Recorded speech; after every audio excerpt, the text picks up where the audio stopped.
হয়, ইমানবিলাক মানুহৰ সমাগম এখন বিশেষ পূজাৰ বাবে হৈছে আৰু যিখন পূজাত আহি কিনে আপোনালোকে শুদ্ধ মনেৰে কিবা এটা বিচাৰিলে পাব বুলি মানুহৰ বিশ্বাস। হয়, মই গৈ আছো বঙাইগাঁও জিলাৰ পাটিলাদহা অঞ্চলত অৱস্থিত মা ঠাকুৰাণী মন্দিৰলৈ। আহিলো এনেকৈ প্ৰথম গেটখনৰ পৰা ভিতৰত সোমাই আৰু অলপ দূৰ ভিতৰত সোমাই আহে পিছতে আপোনালোকক স্বাগতম জনাব সেউজীয়া পৰিৱেশৰ বাঁহ গছৰে আৱৰি থকা এই পৰিৱেশটোৱে। আৰু সঁচাই এই গৰমৰ বতৰত এনেকৈ এই চাহ খিনি পাই কিনে কিবা এটা শান্তি লাগি গৈছে। তাৰ পিছতে পাই গলোহি আমি ছেকেণ্ড গেটখন আৰু আপোনালোকে ৰাস্তাটোত চাওক কেৱল মানুহে মানুহ দেখা পাব। আৰু এইফালে আহি পাই গলোহি আমি মন্দিৰ প্ৰাংগণৰ ওচৰত আৰু চাওক আমি ভিতৰত যাবই পৰা নাই আৰু কিমান মানুহ হৈছে।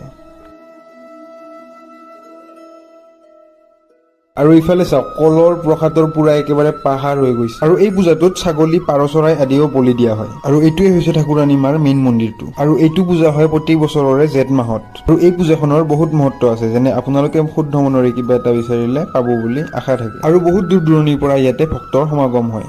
ময়ো বাৰু মাৰ চৰণত এনেকৈ ধূপ চাকি জ্বলাই কিনে সেৱাভাগ লৈ কিনে ওলাই আহিলো। আৰু চাওক ইফালে প্ৰসাদ লোৱাৰ কাৰণে মানুহৰ কেনেকুৱা ভিৰ লাগিছে। আৰু ময়ো এনেকৈ প্ৰসাদ লৈ ললো আৰু এতিয়া যাব লৈছো ঘৰত। আৰু আজিলৈ ভিডিঅ'টো ইমানেই আছিলে। Bye bye.